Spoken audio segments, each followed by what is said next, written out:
Hello everyone, welcome to the Memmo.me podcast. Today we're talking about content and celebrity content in marketing. I'm here with Annabelle, who is our content marketing manager. Annabelle, maybe you want to introduce yourself? Yeah, of course. Hello, I'm Annabelle, content marketing manager at Memmo, working across a wide range of things, but looking forward to getting into the topic of celebrities and content and how we can work with them together. Sweet. And how long have you been at Memmo for now? Oh, like 2.5 years now, I think. So quite a while.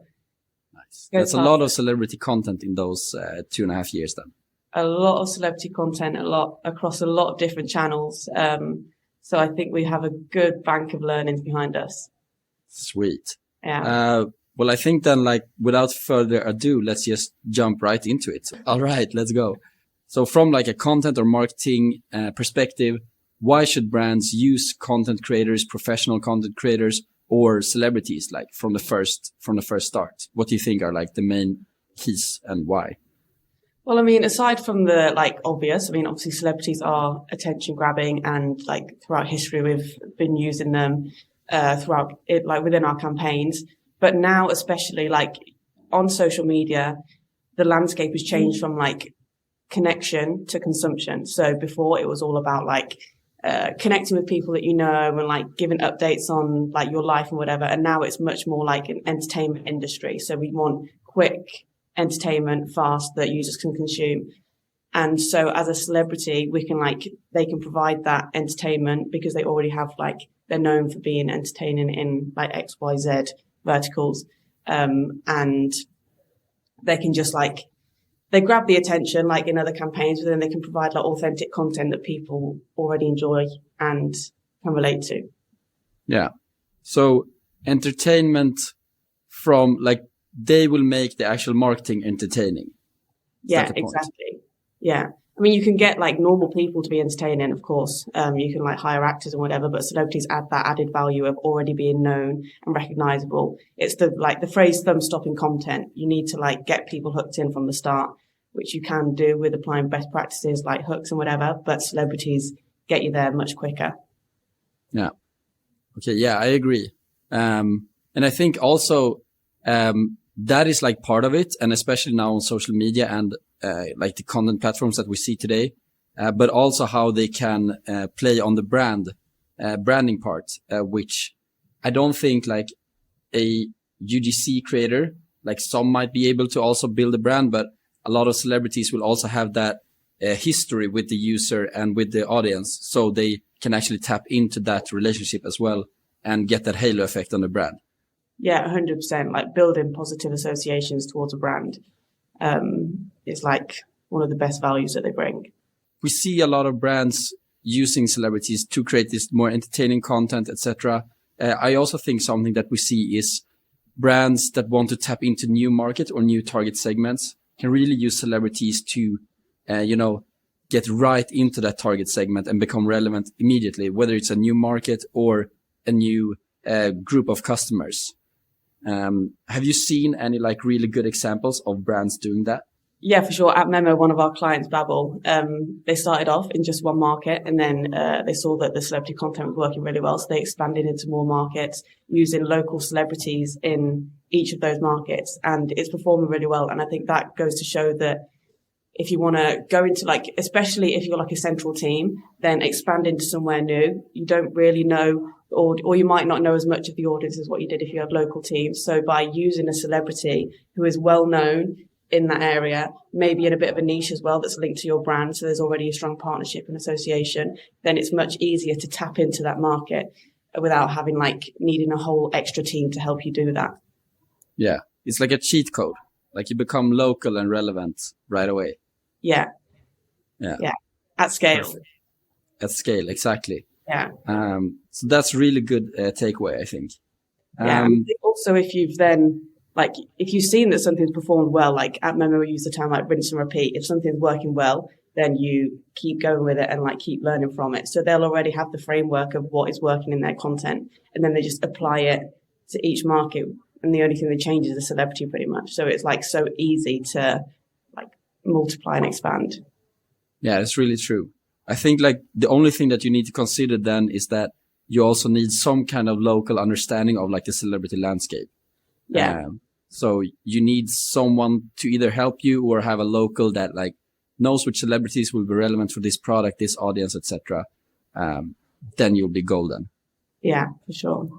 Let's jump on a little bit. So, I mean, a lot of brands are working with celebrities, influencers, creators, etc. But at the same time, a lot of them are not, and especially not in like digital formats and for the digital ads. I think it's still something that is underutilized for a lot of businesses. But if I'm a brand or business that want to start like creating content together with celebrities, where should I start? What's the key things to know, like from the get-go? It's a golden question.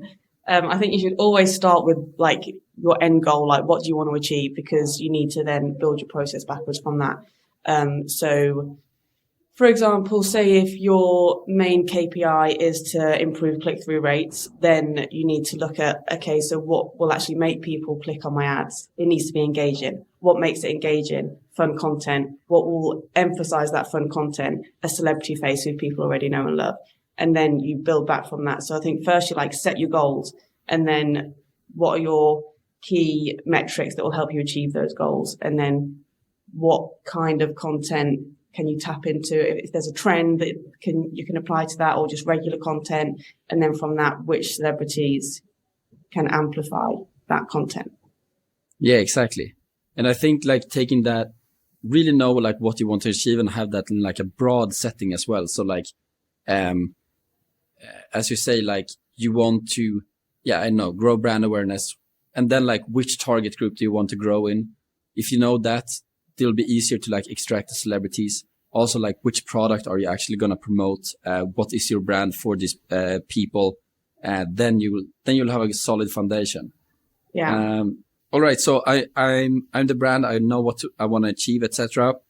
Where do I go from there? Because the content will not just like magically appear perfectly aligned to my target audience. Like, what are some things that I can think about and process steps that I can take?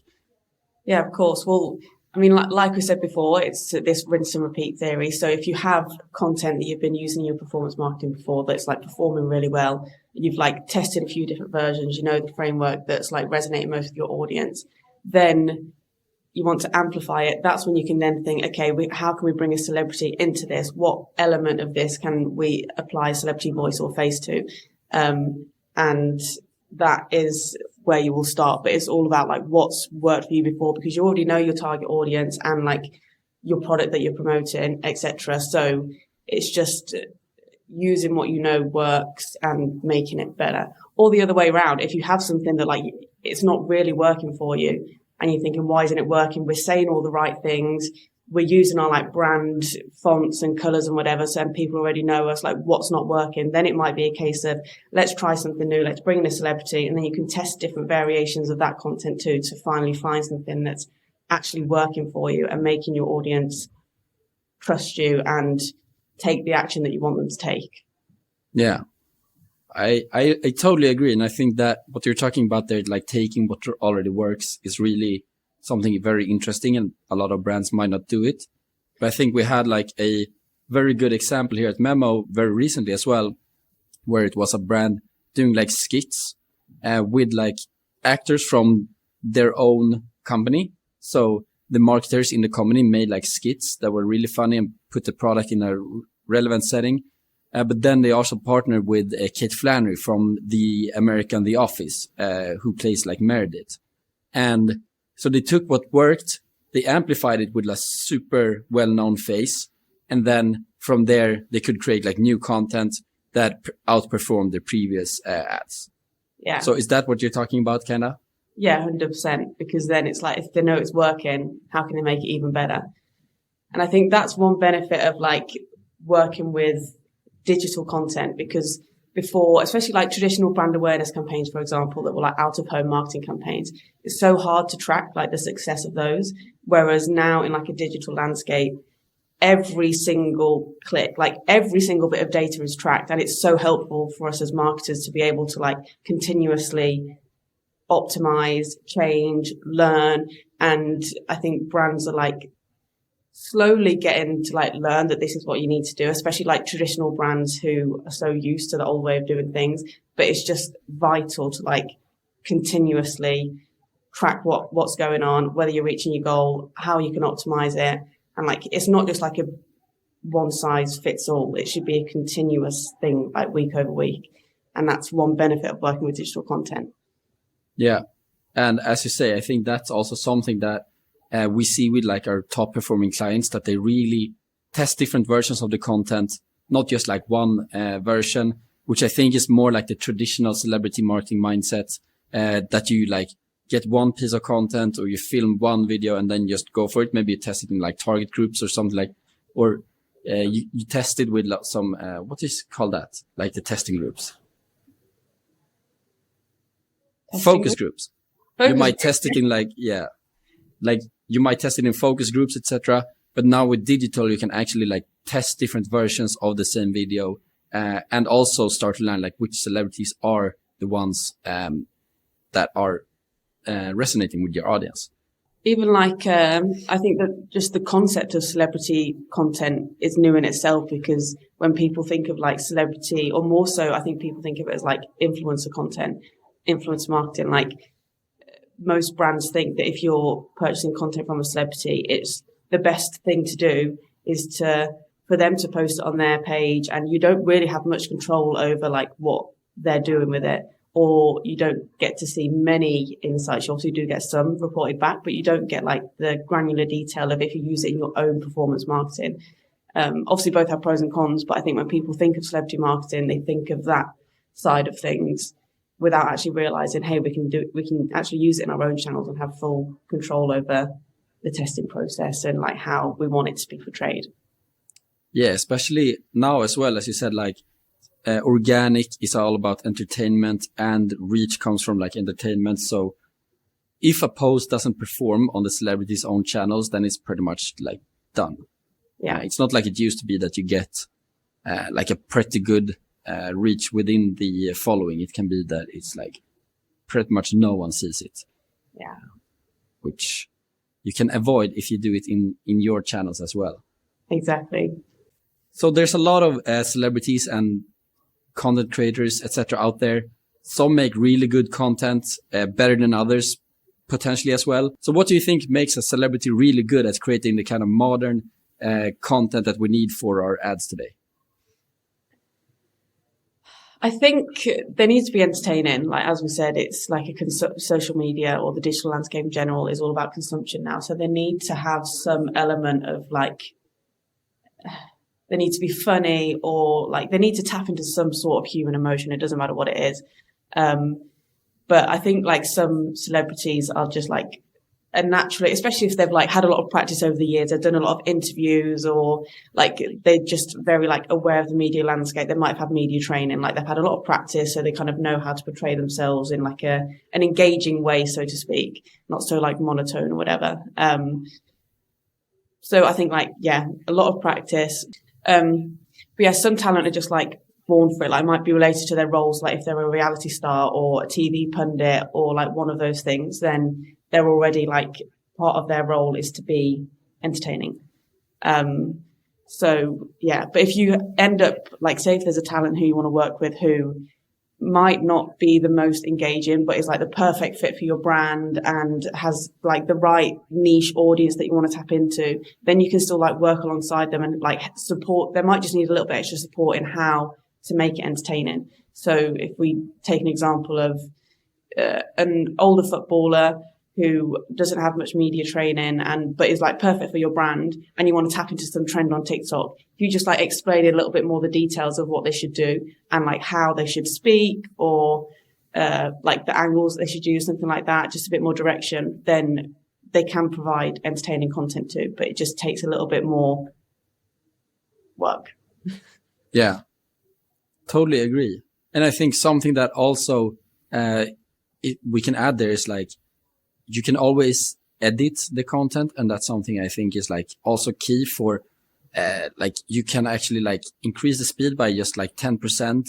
It will be more snappy. You can add like jump cuts, maybe smart subtitles, like overlays, stuff like that can really like enhance the experience of a piece of content, regardless of how it's delivered. Yeah, that's so true. Or even like if, like you said about speeding up, but also if it's like a few, like if they talk a bit like monotonous, if that's the word, and even just applying like a really small like background song can like make the world of difference. Just kind of like make the video feel a little bit more full, so to speak, without ruining the actual content itself. Yeah, exactly. It's a fine balance act, I guess, because you also want it to come across as like very authentic, maybe not too heavily edited, etc. Yeah.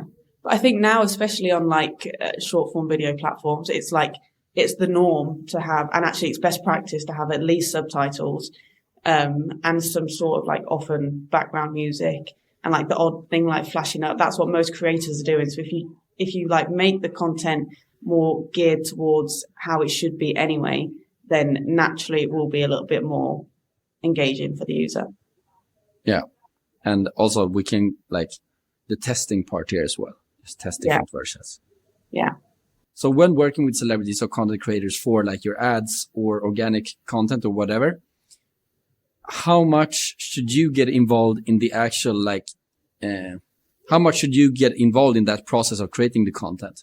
Do you give them like a very broad brief that they can work off on, or are you going more like into the details of what they should do? It's very much talent dependent. Like we said before about like how much they know about the platform, whether they need a bit more extra guidance or whatever. But I think best practice should be to actually, like, they're celebrities for a reason. They already have a following and an audience that like really love them and love what they do, are engaged with them, trust them. So if you give them like a super tight script to stick to, the audience will pick it up straight away that it is scripted. And the point is that it needs to be like user generated content. It needs to be as authentic as possible. So if you give the creator more room to be creative and be themselves, then I think that's the best way forward. But saying that, some of them do need a little bit more direction. So I think it depends on like what your end goal is. If you're doing something that's more like brand awareness, then I think you can be much more flexible and like let the talent kind of do their thing. Whereas if you have a like specific KPI that you need to meet, then you might need to be a little bit more directive in how they do things or how they end the video, like what CTA they need to use, etc. But yeah, I think a good example is a collaboration that TikTok creator Yuri, she does like Kardashian impersonator like skit thing. She's really funny. She worked with Air Up, and the comments so she did like she incorporated an Air Up bottle into one of her skits about being a Kardashian. It was like something she would have posted anyway without it being like a brand collaboration. And I think that really resonated with her audience, and all of the comments were just like, they were blown away by the fact it was even a sponsored ad because it was just so on brand for her. I mean, there were comments like saying they were going to purchase the bottle just because of the video, or this is the only ad that I've never skipped. So that's like one like amazing case study of how it can work really well. But I think it depends on the talent, because that wouldn't work for everyone. And it depends how niche you are as well. Yeah. So there is like so partly it depends on the talent, like what they can do. And then also like the brand and what they want to achieve. Exactly. And what's like the outcome that we're looking to get from this content. Yeah. And I think that relates back to our earlier point of like, how do you like begin planning this content? You should always start with your end goal, and then work back from there. Yeah, exactly. Yeah. And I think, as you said, there's like almost a spectrum of like, some talents are super self-sufficient and they might be, the classic like TikTok creators that have made a career out of making content that is very authentic and just on their phone. And then you might have it could be old athletes, old actors, etc., that are used to work like in teams and on big projects where they are guided. Depending on who you work with, they will need different care for sure. So through the years, you and I have worked a lot on performance marketing content for Memmo's B2C offering, the video messages from friends or loved ones to each other. what are some like key learnings that we can take away from what we saw doing that? I think one of my biggest learnings at Memmo, actually, especially from working on celebrity content and performance marketing, is that we have always tested and optimized like regularly. And like we said before, like our clients who have the best performance do this. They test like several different variations. But I think like some best practices that we've derived from all of this celebrity content, 'cause it has been a lot of celebrity content in like different forms, whether it's like we've tried many different things like user generated content or like video mashups, still images, videos, montage of different celebrities on their own, celebrities with overlays, celebrities with subtitles, like anything and everything we've tried. So I think from all of that, the key things that I would do now if I was to post one celebrity content, start with a really good hook. You've got like users' attention for not even 3 seconds now.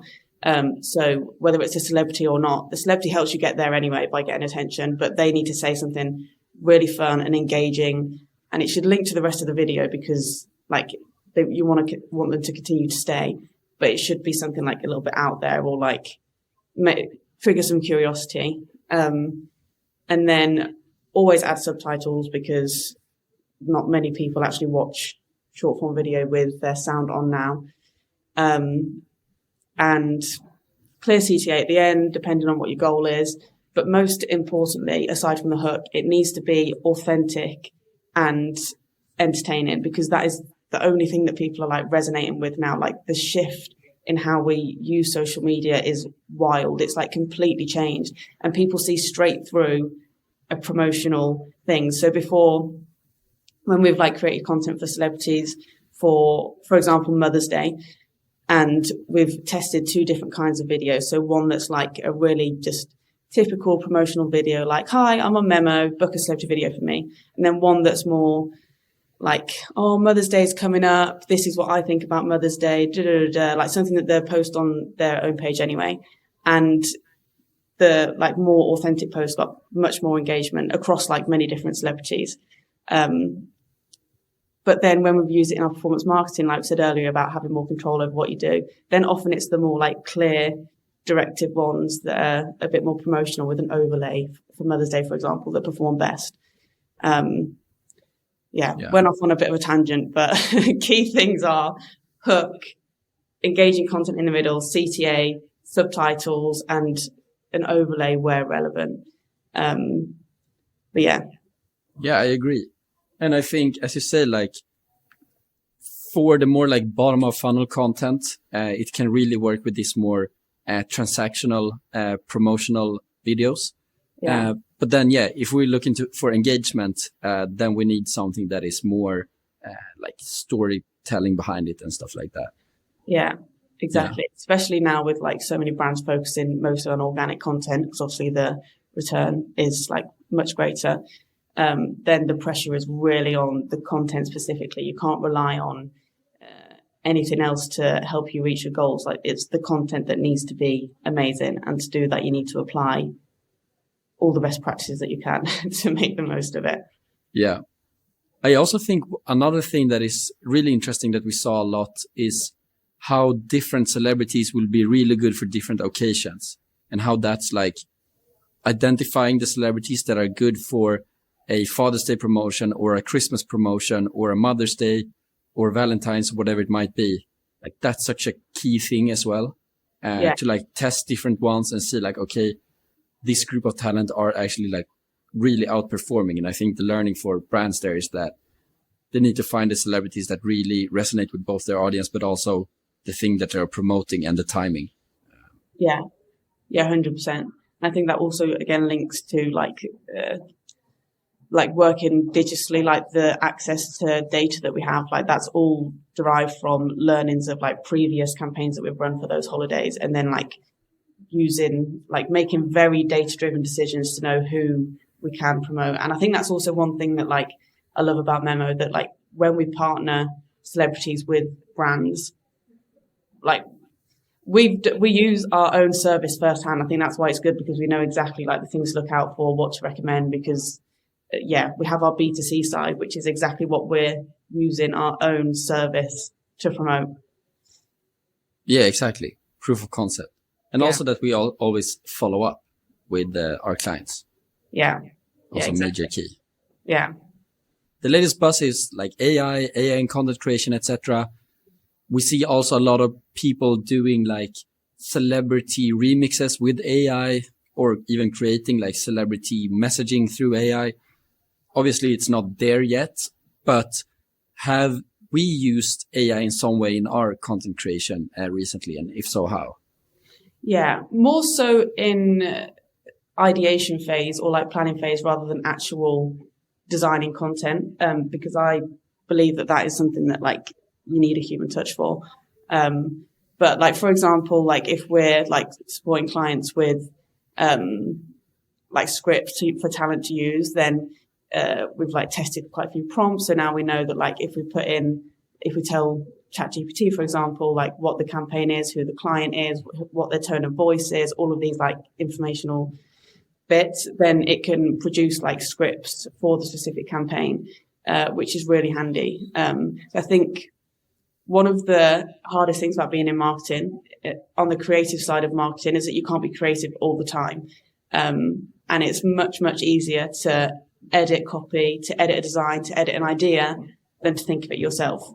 You just need like a trigger. So even if it's a script that we won't use 100%, it provides a really good like baseline that we can then like be creative off of. And like it's the same in our own prompts, in our own campaigns. Sorry, like I'm using ChatGPT I'll say, we want to do this email marketing campaign. This is the kind of thing we want to say. This is who our audience is. Give me 10 email ideas, and then it's like saves me like so much time rather than sat trying to make myself be creative and think of ideas, because then you just go into a rabbit hole. So I think, it has its pros, but I do think that like there's room for AI. Well, there's more than room for AI in the marketing industry, but we'll always need, especially on the creative side, a human element to like bring whatever ChatGPT outputs to life. Yeah, agree. And I think the key there when working with like the kind of content we're doing is it's hard to just go into ChatGPT and say, hey, write a marketing video for this celebrity and this company. It might work, but most times it will be just not what we're looking for. So like understand like what structure you're looking for, which key things, as you talked about like before, like hook, make it authentic somehow, and then CTA, like have a structure that ChatGPT can play off from, and then just prompt the information and you'll get the results. Yeah. I actually have one line that if you're using ChatGPT, it gives you almost exactly what you want. And that is asking ChatGPT what it needs from you to give you the output. So, for example, if we say we want to make, so first you say, in a minute, I'm going to ask you to write me a prompt for a celebrity marketing video. For a client, what are the 10 things that you need from me to be able to understand what this is to give me the best output? And then it will bring back 10 questions. Then you answer them, and then it might spur on some extra questions. But then if it's something really detailed that you need, it gives you almost exactly that. Wow. That's really good advice. I've never tried that actually. That's awesome. So looking ahead, what do you see in the future? What are the current trends? What will change? What will remain in terms of content creators and celebrities in marketing? I think user-generated content has taken over and is here to stay 100%. Definitely come from like the Gen Z, like wanting authentic, real experiences and content to consume. And then it's only going to grow because Gen Z are going to like slowly become the bigger portion of the spending population. So everything that we do will be more and more targeted towards them. And yeah, I think we're like gone are the days of like salesy promo type videos, because people just see straight through them now. It worked like 20, even 10 years ago, maybe even 5 years ago. But now it's not as impactful. So yeah, just user generated content in any way, shape or form, just like fun, engaging things. And celebrities just fit in so well with that, because now it's all about, and I believe it's going to be even more so in the future, a single piece of content, not like a celebrity's full follower list, but the one piece of content that they post, especially with like current algorithms on short form video platforms. So that's like how it works. They promote the single piece. And so just by adding a celebrity in there will continue to be really powerful, just for that like brand recognition and already instated trust, and like tapping into an audience that you just couldn't do as a branded account. So yeah. Do you think we'll see even more long-term partnerships as well, or will they be like one-offs? I think a bit of both. I think like the way the algorithm works now, with the like pushing one like content piece at a time, it works for like one-off partnerships, because it is like the one piece of content. But then it also works again, like the Yuri example. They went back and did another piece of content, which then it like builds a story with an audience. So I think there'll be more room for that, provided that the content actually performs in the right audience group to start with. Then you can build a story within that. So yeah, I think there is room for that, but I'm not sure if it will work for everyone. I'm curious to see. Yeah. What do you think? I think that like on the authenticity trend that we are definitely seeing, I think people want to see more like integrated partnerships in the future, where the celebrity is actually like part of the company or really working with the company long term and can support it. So I think from that perspective, I think more long-term partnerships are to come. Yeah. And I think more companies will have to have people really promoting them on social somehow, because social is people doing things. So using celebrities or really good content creators will be key for pretty much all the brands in the future. Yeah. Especially now with like how I know it's like a much bigger proportion of like Gen Z millennials who are going to TikTok as a search engine rather than Google now. So your content needs to be there, and it needs to be authentic, because that's what people like. I go to TikTok and I'm like, what should I do in London this weekend? And then it's like all these creators like 10 things to do in London, or the best thing to do in London this month. And I would trust that much more than Google now. So the trust is already in a new app. The trust is already in celebrities. So together through long-term partnerships as well, then it can like make a big difference. Yeah, exactly. For sure.